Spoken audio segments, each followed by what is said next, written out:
सिकंदर आजम, ये नाम सुनते ही हमारे जहन में एक बहुत बड़े फातेह की तस्वीर आती है ना? एक ऐसा शख्स जिसने पूरी दुनिया का नक्शा ही बदल कर रख दिया। लेकिन क्या ये पूरी कहानी है?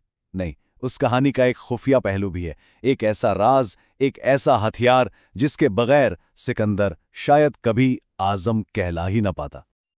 अच्छा, लेकिन यहाँ एक बहुत बड़ा सवाल खड़ा होता है। देखिए, सिकंदर का ताल्लुक था मकदूनिया से, और उस जमाने में मकदूनिया क्या था? एक गरीब, कमजोर और आपस के झगड़ों में बटी हुई एक छोटी सी रियासत। तो फिर आखिर ये कैसे हो गया कि एथेंस या स्पार्टा जैसी बड़ी ताकतों को छोड़कर मकदूनिया का एक बादशाह पूरी मालूम दुनिया को फतह करने निकल पड़ा? ये कैसे मुमकिन हुआ? इस सवाल का जवाब हैरान अंगेज तौर पर खुद सिकंदर की ज़ात में नहीं है। नहीं, बल्कि इसका जवाब उसकी कहानी शुरू होने से भी पहले एक दूसरे शख्स में छिपा हुआ है, और वो शख्स था उसका वालिद फिलिप डोम ऑफ मैसेडोन। तो आइए इस तारीखी मुअम्मे को हल करने की कोशिश करते हैं और ये जानने की कोशिश करते हैं कि सिकंदर की इस अजीमुश्शान सल्तनत की बुनियादें असल में किसने रखी थीं। अच्छा, तो इस पूरी सूरत हाल को समझने के लिए हम एक बहुत ही दिलचस्प मॉडल का इस्तेमाल करेंगे। ये एक ऐसा मॉडल है जो तारीख के बहुत से बड़े वाक़यात की वजाहत करता है। इसे कहते हैं बानी यानी द फाउंडर, बामुकाबिला तौसीख कुनंदा यानी दी एक्सपैंडर। तो ये बानी या फाउंडर कौन होता है? ये वो शख्स है जो बिल्कुल सिफर से, कुछ ना होने से एक अजीम सल्तनत खड़ी कर देता है। इसके पास एक विजन होता है, एक ख्वाब होता है, और वो अपनी सख्त मेहनत से एक ऐसी बुनियाद रखता है जो पहले कभी थी ही नहीं। और जानते हैं सबसे अफसोस की बात क्या है? अक्सर तारीख उन्हें याद भी नहीं रखती। अब जरा इन दोनों किरदारों का फर्क देखिए। बानी का मकसद क्या होता है? अपने विजन को हकीकत बनाना, जबकि तौसी करने वाला वो तो बस अपनी ज़ाती शान शौकत का भूखा होता है। बानी काबिलियत को आगे बढ़ाता है, तौसी करने वाला वफादारी को। तो ये एक तरह से बेगर्जी और खुदगर्जी का टकराव है, और ये कहानी अक्सर हमें तारीख में बाप और बेटे के दरमियान नजर आती है। ठीक है, तो ये तो हो गई लीडरशिप की बात। अब इसी मॉडल को जरा बड़े पैमाने पर देखते हैं, यानी कौमों की सतह पर। और यहां हमें फौजी तारीख का एक और बड़ा हैरानकुन उसूल मिलता है। सवाल यह है कि आखिर तारीख में बार बार ऐसा क्यों होता है कि गरीब, वसाइल से महरूम और भूखी कौमें अक्सर अमीर, खुशहाल और टेक्नोलॉजी में बहुत आगे रहने वाली कौमों को शिकस्त दे देती हैं? आखिर इसकी वजह क्या है? इसका जवाब वसाइल या टेक्नोलॉजी में नहीं है, बल्कि समाजी तहाद में है। देखिए, जो भूखी कौमें होती हैं ना, वो मुत्तहिद होती हैं, उनमें नज़्म-ओ-ज़ब्त होता है, जबकि अमीर कौमें अक्सर अंदरूनी इख्तिलाफात और आराम तलबी का शिकार होकर अंदर से खोखली हो जाती हैं।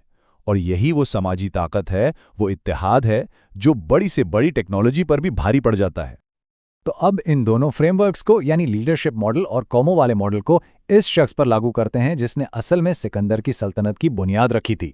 जी हां, हम बात कर रहे हैं फिलिप डोम की। ज़रा तसव्वुर करें कि फिलिप को विरासत में कैसा मकदूनिया मिला था। ये एक ऐसी रियासत थी जो गरीब, कमज़ोर और बटी हुई होने की शायद बेहतरीन मिसाल थी।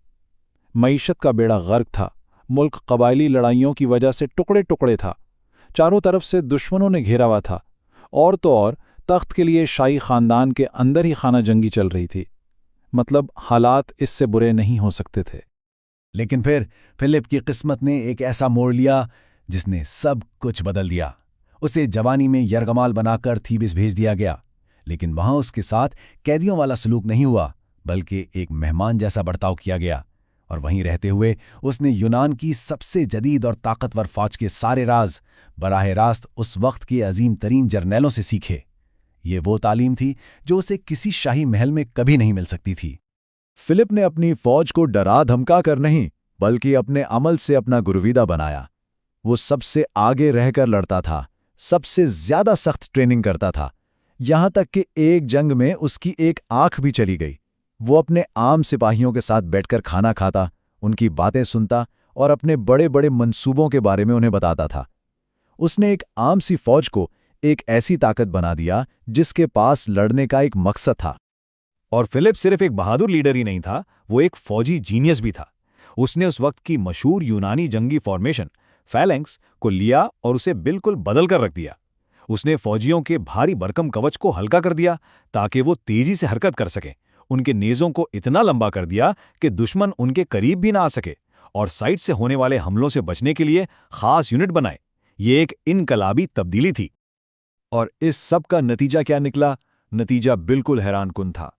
صرف 20 سال کے اندر فلپ نے ایک ٹوٹی پھوٹی تباہ حال ریاست کو ایک سپر پاور میں بدل دیا۔ اس نے سونے کی کانوں پر قبضہ کیا تاکہ ایک پروفیشنل فوج کو تنخواہیں دے سکیں، اور پھر 338 قبل مسیح میں کیرونیا کی فیصلہ کن جنگ میں ایتھنز اور تھیبس جیسی بڑی طاقتوں کو شکست دے کر پورے یونان کو اپنے جھنڈے تلے متحد کر لیا۔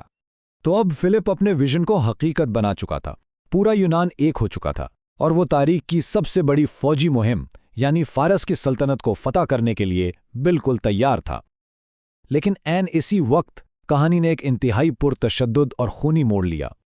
اپنی طاقت کے بالکل عروج پر، اپنی زندگی کی سب سے بڑی کامیابی سے صرف ایک قدم دور، فلپ دوم کو اس کے اپنے ہی ذاتی محافظ نے قتل کر دیا۔ تو پھر سوال یہ ہے کہ اس قتل کے پیچھے آخر تھا کون؟ دیکھیں، 3 بڑے مشتبہ افراد تھے۔ ایک تو تھی سلطنت فارس، ظاہر ہے ان کے پاس وجہ تو تھی، لیکن فلپ کے اتنے قریب پہنچنے کا موقع نہیں تھا۔ دوسرا شک ایک ذاتی جھگڑے پر جاتا ہے، لیکن فلپ جیسا ذہین انسان ایسی غلطی کرے یہ تھوڑا مشکل لگتا ہے۔ اور پھر تیسرے نمبر پر آتے ہیں سکندر اور اس کی ماں اولمپیاس، جن کے پاس مقصد بھی تھا اور موقع بھی۔ کسی بھی قتل کو سمجھنے کے لیے 2 چیزیں دیکھی جاتی ہیں، مقصد اور موقع۔ جب ہم ان دونوں چیزوں کو دیکھتے ہیں تو ایک ہی نام سب سے نمایاں نظر آتا ہے۔ سوچیں، فلپ کی موت سے سب سے زیادہ فائدہ کس کو ہوا؟ ظاہر ہے اس کے بیٹے کو۔ سکندر کو ایک متحد یونان ملا، تاریخ کی سب سے بہترین فوج ملی، اور فارس کو فتح کرنے کا ایک بنا بنایا منصوبہ بھی مل گیا۔